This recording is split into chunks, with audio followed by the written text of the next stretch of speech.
Hey, all through the month of December, we were talking about contrast, light, dark, or living a different life, that kind of thing.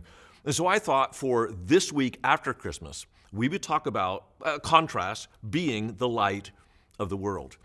And a couple of things struck me about this. 1 John 1:5, God is light. In him there is no darkness at all. God is light.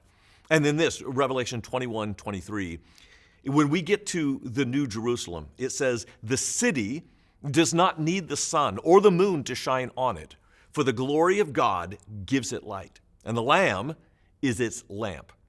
In other words, God is light, both at the beginning and at the end through Jesus. Jesus says, I'm the light of the world. So there's this common theme through the Bible that God is light.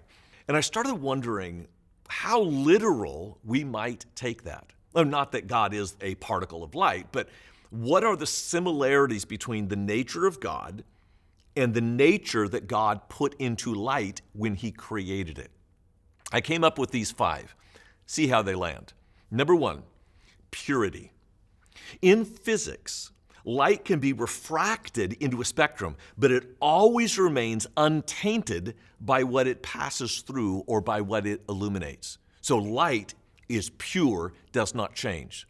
So is the nature of God. Number 2, an unchanging nature. The speed of light, and this is rare in physics in the universe. This is rare. The speed of light in a vacuum is a constant in the universe. There are very few of those. It is a foundation upon which much of physics is built. So is God. And number 3, energy and light. Light obviously is the source of energy, at least for our earth it is. It's essential for life on the planet. Just as God is often referred to as the source of life and the sustainer of creation, so God is like light. This one is interesting. Invisibility and visibility. God is both unseen, but his nature, his actions are seen. You know that light is invisible? You don't actually see light. You see other things because of the light.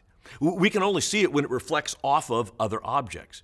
And God is often invisible to us, and yet his works are evident. His worth is evident in creation, reflected in all the presence of his attributes. Last one, transcendence and eminence. Eminence is what is right here, right now. Transcendence is what is above and beyond.